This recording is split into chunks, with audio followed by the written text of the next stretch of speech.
오늘은 2021년의 부활주일입니다. 부활은 진리입니다. 예수님의 죽으심과 부활은 진리입니다. 이 진리이기에 우리는 예수님을 믿고 오늘 이렇게 함께 예배하고 있습니다. 이 부활주일이 지난 후에도 부활과 생명을 주신 하나님을 기억하며 담대하게 부활의 소망 가운데 하나님의 인도하심 가운데 이것을 믿으며 살아가시기를 간절히 바랍니다. 고넬료라는 사람, 로마의 백부장 군인이었습니다. 로마 백부장 군인 고넬료에게 일어난 일을 중심으로 말씀을 나누려고 합니다. 고넬료가 원래는 예수님을 믿지 않고 있었습니다. 그런데 믿게 되는 과정이 있습니다. 오늘 사도행전 10장에 나오는데요. 이 고넬료가 예수님을 믿게 되는 과정, 본인의 의지가 아니고 하나님이 역사하셨습니다. 이것을 보면서 부활하는 사람에게 있어야 하는 세 가지, 영생을 바라보고 가는 사람이 가진 세 가지에 대해서 함께 나누겠습니다. 부활과 관계없는 사람 고넬료였습니다. 사실은 부활이 없던 사람이죠. 그런데 하나님이 인도하셔서 예수님을 믿게 되고 부활을 가진 사람, 부활에 이른 사람이 되었습니다. 실제로 하나님께서 직접, 이 사실이 사실 중요합니다. 하나님이 직접 예수님을 믿게 하고 구원받게 한 사람이 고넬료입니다. 천사를 보내셨고 예수님을 믿지 않던 고넬료가 베드로를 만나게 하셨고 복음을 듣는 과정에 성령의 은혜까지 내려주셔서 이 고넬료가 도저히 예수님을 믿지 않을 수 없게 만드셨습니다. 하나님이 직접 부활에 이르도록, 구원에 이르도록 사랑을 주신 사람이 고넬료와 그의 가족들, 주위의 사람들이었습니다. 하나님은 고넬료라는 사람을 보내시면서 이런 생각을 하신 것 같습니다. 고넬료 같은 사람이라면, 고넬료라면 당연히 구원받아야 돼. 당연히 고넬료는 예수님을 믿게 해야 돼. 저는 이렇게 느꼈습니다. 고넬료라는 사람, 고넬료는 반드시 구원받아야 돼. 구원이 있어야 돼. 오늘 고넬료가 예수님을 믿게 되는 과정을 보면서 부활을 믿고 살아가는 사람들, 부활이 있는 사람에게 있어야 되는 세 가지를 함께 나누겠습니다. 잘 깨닫고 우리 모두 다 똑같은 위치에 있습니다. 이 믿음으로 잘 살아서 구원의 경주를 완주하시고 부활에 이르는 가장 성공한 사람, 하나님 보실 때 그런 삶이 되시기를 간절히 소원합니다. 사실 고넬료는요, 1절에 이렇게 군대의 백부장이다. 아마도 이탈리아 사람들이 모인 군대가 아니었을까 합니다. 그 부대가 아니었을까요? 여기에 100명의 부하를 거느린 로마 소속의 군인이었습니다. 당시 아주 치열한 전쟁을 하고 칼을 들고 싸우던 시대에 그 군인, 백부장이었습니다. 별로 특별할 것 없는 사람인데요. 그런데 이방인이었고 군인이었던 이 고넬료를 하나님이 아주 특별하게 보셨습니다. 다른 점이 있었습니다. 2절에 그가 경건하여 온 지방과 더불어 하나님을 경외하며 백성을 많이 구제하고 하나님께 항상 기도하더라. 온 집안이, 고넬료 자신뿐만 아니라 온 집안이 하나님을 경외하고 섬기는 가정 삶을 살고 있었습니다. 하나님께 정말 기도드리고 하나님을 향한 믿음 가운데 사는 사람, 또 온 가정이 그렇게 살도록 이끌어가는 믿음의 사람이었습니다. 게다가 하나님 신앙 가운데 또 하나는 백성들을 도와주는, 구제하는, 사랑하는 사람이었습니다.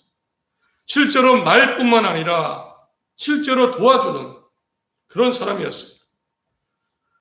그래서 고넬료의 이런 하나님 사랑, 하나님 신앙, 사람들을 향한 이 모습을 하나님이 얼마나 좋게 보셨는지 하나님이 기억하고 계셨습니다.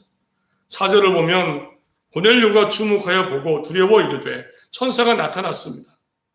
주여 무슨 일이니까? 기도와 구제가 하나님 앞에 상달되어 기억하신 바 되었으니 얼마나 하나님을 향한 믿음이 좋았고 또 사람들을 향한 구제와 사랑이 실제적으로 정말 하나님 보시기에 얼마나 마음에 드셨는지 하나님이 천사를 보내주셔서 칭찬까지 하셨습니다. 확인까지 해주셨습니다. 내 기도와 구제가 하나님 앞에 상달되어 하나님이 기억하고 계십니다. 그리고 단순히 칭찬하러 천사를 보내신 게 아니고요. 사실 고넬료가 이렇게 하나님을 잘 섬기고 말씀대로 이웃을 사랑하며 살았는데 고넬료에게 한 가지 부족한 게 있었습니다. 하나님이 보실 때 정말 있어야 되는데 한 가지 부족한 게 있었습니다. 그것은요, 고넬료에게 아직 부활의 진리가 없었습니다. 아직 예수님을 믿지 않고 있었습니다. 소문으로는 들었지만 그러나 믿지 않았습니다. 하나님이 이것 때문에 천사를 보내신 겁니다. 하나님이 고넬료에게도 천사를 보내셨고 예수님의 제자였던 베드로, 부활하신 예수님을 만난 베드로에게 또 천사를 보내셨습니다. 고넬료와 베드로가 서로 만나게 하셨습니다. 안 만날 수가 없는 겁니다. 만나서는 베드로가 이방인이었음에도 불구하고 예수님을 전합니다. 복음을 전합니다. 오늘 읽지 않았지만 34절 이후의 본문에는 베드로가 입을 열어 말하되 내가 참으로 하나님은 사람의 외모를 보지 아니하시고 각 나라 중 하나님을 경외하며 의를 행하는 사람은 다 받으시는 줄 깨달았다. 이후에 3절까지 베드로가 고넬료에게 복음을 전합니다. 사실은 많이 모여 있었죠. 고넬료의 가족들, 친척들, 또 이웃 친구들 다 모여 있었습니다. 그 사람들에게 이제 베드로가 예수님 복음을 전합니다. 예수님이 선한 일을 하셨고 귀신을 쫓아내셨고 십자가에 달려 죽으셨지만 3일 만에 하나님이 살아나게 하셨고 이제 그러므로 예수님을 믿는 사람은 예수님의 이름으로 죄사함을 받습니다 라고 복음을 전합니다. 실제로 처음 들은 겁니다. 그러자 이때 하나님이 준비하신 게 있죠. 성령을 그 모인 사람들에게 내려주셨습니다. 베드로가 이 말을 할 때에 성령이 말씀 듣는 모든 사람에게 내려오십니다. 예수님과 복음에 임했습니다. 다 세례를 받고 예수님을 믿고 하나님을 믿으며 이제 정말 부활의 진리를 가진 사람, 생명을 향해 나아가는 사람들이 다 되었습니다. 이것이요, 고넬료와 그의 가족들, 친구들, 그 모인 사람들이 하나님을 통해서 예수님을 믿고 구원과 부활을 얻게 된 과정입니다. 오늘 10장을 나중에 읽어보시면 그 내용이 아주 자세하게 나와 있습니다. 이제 이 고넬료가 하나님의 도우심으로 부활에 이른 사람이 되었습니다. 구원을 바라보는 정말 생명이 있는 사람이 되었습니다. 이렇게 부활을 향해 나아가는 사람에게 이 고넬료를 통해서 있어야 되는 세 가지를 분명하게 확인하게 됩니다. 첫 번째는요, 당연한 겁니다. 부활을 향해 가는 사람, 생명을 소망하는 사람에게는 하나님이 계셔야 됩니다. 하나님이 있어야 됩니다. 부활을 향해 가는 사람은요, 당연히 하나님을 믿고 섬기는 사람입니다. 하나님이 천사를 보내셔서 고넬료에게 이렇게 말씀하셨습니다. 천사가 이르되 내 기도와 구제가 하나님 앞에 상달되었다. 천사는 기도라는 말을 씁니다. 너의 하나님을 향한 기도가 하나님께 이르렀고 하나님이 기억하신다.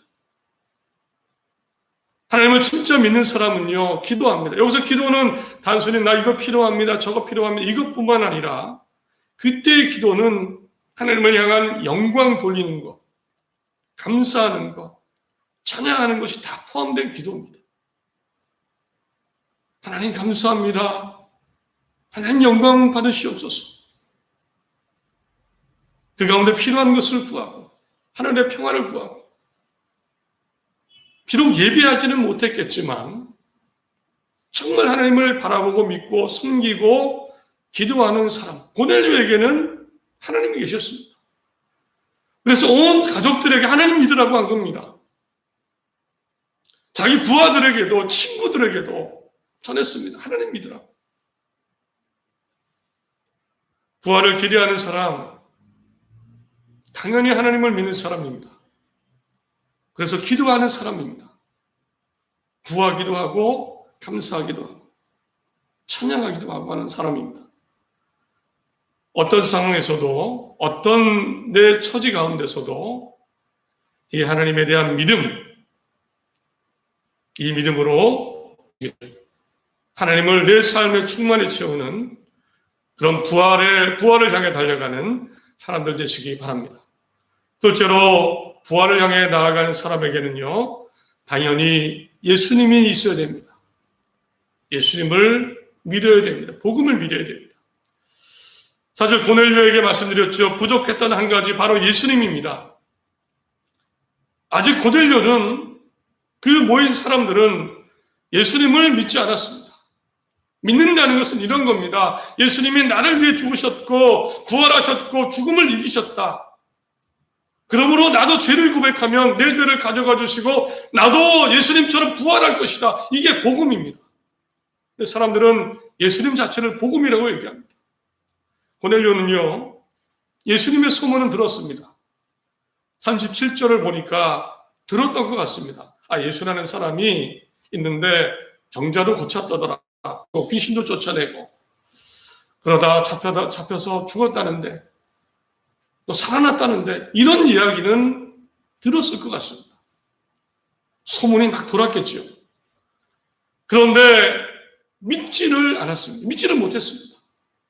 만난 적이 없는데. 안 믿는 게 아니고요. 만난 적도 없고 실제로 제대로 들은 적도 없습니다. 그래서 하나님이 직접 나서신 겁니다. 예수님의 부활을 목격한 제자 베드로에게 천사를 보내시고 이방인을 안 만나려는 베드로에게 유대인이니까요. 강제로 만나게 하십니다. 고넬료. 그리고 복음을 들을 때 예수님의 죽으심과 부활을 들을 때에 하나님이 예비하신 성령을 충만히 내려주셨습니다. 당연히 예수님이 고넬료가 아무리 하나님을 잘 믿어도 예수님이 없으면 하나님 모실 때 부활이 없는 겁니다. 그랬기에 하나님은 정말 안타까우셨을 겁니다. 고넬료는 부활해야 돼.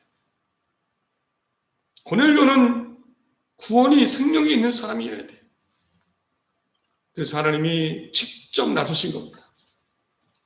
고넬료가 예수님을 믿을 수밖에 없도록. 부활을 위해서는요, 사람들이 무슨 이야기를 하든 하나님이 모든 사람에게 열어놓으신 길입니다. 돈이 드는 것도 아닙니다. 어려운 말씀도 아닙니다. 이상한 내용도 아닙니다. 나쁜 것이 아닙니다. 얼마나 쉽게 열어놓으셨습니까? 예수님을 믿고 죄를 고백하고 나도 구원할 것이다. 그것을 위해 하나님이 예수님을 보내셨다. 누구에게나 공평하게 열린 구원의 길입니다. 부활을 위해 가는 사람, 부활을 소망하는 사람 반드시 예수님이 계셔야 됩니다. 있어야 됩니다. 예수님에 대한 믿음, 세상에서 교회가 어떻게 되고 어떤 문제가 일어나고 그래도요, 나는 예수님 믿는 겁니다. 예수님을 통해 나도 부활한다. 이 믿음으로 사는 겁니다. 이 믿음 붙잡고 예수님을 내 안에 모시고 끝까지 구원의 경주를 완주하시기를 바랍니다. 세 번째입니다. 하나님도 계시고 예수님도 계십니다. 그리고 세 번째, 마지막입니다. 부활을 향해 나아가는 사람이 있어야 되는 것은 바로 사랑입니다. 곧 다른 사람을 존중하고 아끼고 정말 그 사람에게 나누어주고 베푸는 사랑이 있어야 됩니다. 하나님 예수님만 있다면 될까요? 정말 하나님이 이런 생각을 해봅니다. 하나님이 주신 값없이 주신 부활, 이 부활은 모든 사람에게 주신 겁니다. 나 부활하고 싶어, 부활할 것, 생명이 있어, 영원한 하나님 나라가 있어 라는 사람에게 하나님이 정말 기대하시는 삶의 모습이 뭘까요? 이제 시간이 있습니다. 우리에게는 인생이 있습니다. 길고 짧기는 하지만 주어진 삶이 있습니다. 하나님 믿고 예수님 믿고 부활을 향해 가는 사람에게 기대하는 삶을 가장 기대하는 모습이 뭘까요? 이런 생각을 해봤습니다. 하나님은 왜 고넬료에게 이렇게까지 하셨을까? 사실 부럽습니다. 고넬료를 구원하신 분은 하나님이십니다. 사람이 아니고 하나님이 나서신 겁니다. 너무 많이 역사하셨습니다. 아니 직접 하나님이 나서셔서 천사까지 보내시고 이렇게 하면 예수님 안 믿을 사람이 누가 있습니까? 천사가 나타났는데요. 예수님 이야기 들을 때 성령이 내려왔는데요.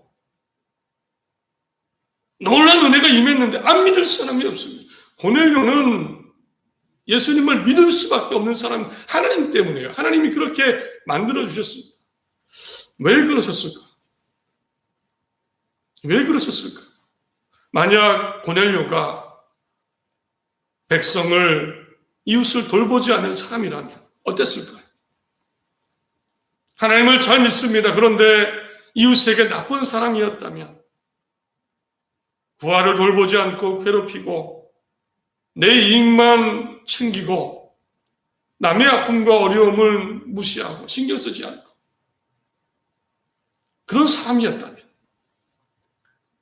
막 나쁘게 살진 않습니다. 그러나 나만 생각하는 사람이었다면 하나님이 고넬료에게 천사를 보내셨을까요? 하나님이 감동하셨을까요? 베드로를 움직이셨을까요? 굳이 이렇게까지 하시며 예수님을 믿을 수 없을 수밖에 만들어주셨을까요? 그런데 고넬료는 하나님도 잘 믿고 당연히 구약 성경의 말씀도 알았겠죠. 사람을 있는 힘껏 돕고 아끼는 삶을 살았습니다. 하나님이 이렇게 생각하셨을 것 같습니다. 이런 고넬료는 구원받아야 돼. 구원받아야 돼. 이런 고넬료는 부활해야 되는 거예요. 고넬료가 아니면 누가 구원받느냐. 그래서 그의 삶을 또한 모시고 천사와 베드로를 통해 성령을 내려주시고 부활에 이르는 구원받는 사람이 되게 하셨습니다. 부활에 합당한 사람은요, 사람 또한 섬길 수 있는 사람입니다. 하나님 저는 섬기는 건 아니겠죠. 그러나 지난번 나누었듯이 나보다 남을 더 높게 괜찮게 여길 수 있는 사람입니다. 이것이 하나님의 마음을 움직입니다. 하나님의 마음에 감동을 들을 수 있는 겁니다. 구원의 길을 가는 사람, 그 사람에게는 또한 사람이 있어야 됩니다. 점점 시대가 사랑이 줄어들고 경쟁은 심해지고요. 갈등은 많아집니다. 눈에 보이는 것은 많고 만족은 약해지고 비교하게 되고 불평과 불만이 늘어납니다. 세상은 점점 이렇게 되어 간다고 안타깝지만 성경은 알려주고 있습니다. 그러나 우리는 부활이 있는 사람이고 영원한 생명이 있는 사람입니다. 하나님을 의지하고 바라보시며 세상의 흐름과 방식이 아니라 하나님이 알려주신 사람을 존중하고 아끼는 사랑하는 삶을 살아야 될 줄 믿습니다. 이것이 부활을 향해 나아가는 사람의 모습입니다. 이런 삶이 되시기를 간절히 바랍니다. 정리해보면 하나님을 믿는 것, 예수님을 믿는 것, 선한 일을 하는 것, 사람을 아끼는 것 결코 분리되는 것이 아닙니다. 나 하나님만 잘 믿으면 돼, 이거 아닙니다. 나 예수님 믿고 구원받았어, 이거 아닙니다. 사실은 하나님을 믿는 것, 예수님을 믿는 것, 살아가면서 선한 일을 하고 사람을 아끼는 이것은 하나가 되는 겁니다. 분리되는 것이 아닙니다. 가시나무에서 무화과가 나겠습니까? 찔레에서 포도나무가 나지는 않습니다. 하나님을 믿고 예수님을 믿는다면 또 선한 모습이 나오는 겁니다. 당연히. 그리고 분리되는 것이 아니라 이렇게 하나님 의지하고 예수님 믿고 선하게 사는 것이 정말 하나님 모실 때에 합당한 부활을 향해 나아가는 사람의 모습입니다. 말씀을 맺습니다. 죄인은 우리에게 값없이 부활을 주셨습니다. 하나님은 여전히 정말 사랑과 자비의 하나님이십니다. 절대 하나님을 떠나지 마십시오. 하나님을 있는 힘껏 바라보시고 붙잡으십시오. 절대 내 머리로 예수님을 떠나지 마십시오. 예수님이 부활하셨고 나도 부활할 것이다. 예수님이 내 죄를 용서하실 것이다. 이 믿음으로 힘을 내십시오. 사람에게 그리고 선한 사람이 되십시오. 내 감정과 세상의 흐름에 내가 꺾이지 않고 사랑의 사람, 선한 사람으로 살아가시기 바랍니다. 내 인생의 여정 내내 하나님이 함께 하실 것입니다. 하나님의 사랑과 자비는 변하지 않습니다. 하나님이 도와주실 겁니다. 또 마지막 때까지 내가 부활에 이르도록 하나님이 지켜주시고 보호하실 것입니다. 하나님, 예수님, 사랑, 이것을 품고 더 새로운 한 주, 앞으로의 삶을 소망 가운데 힘있게 사시기를 간절히 소원합니다.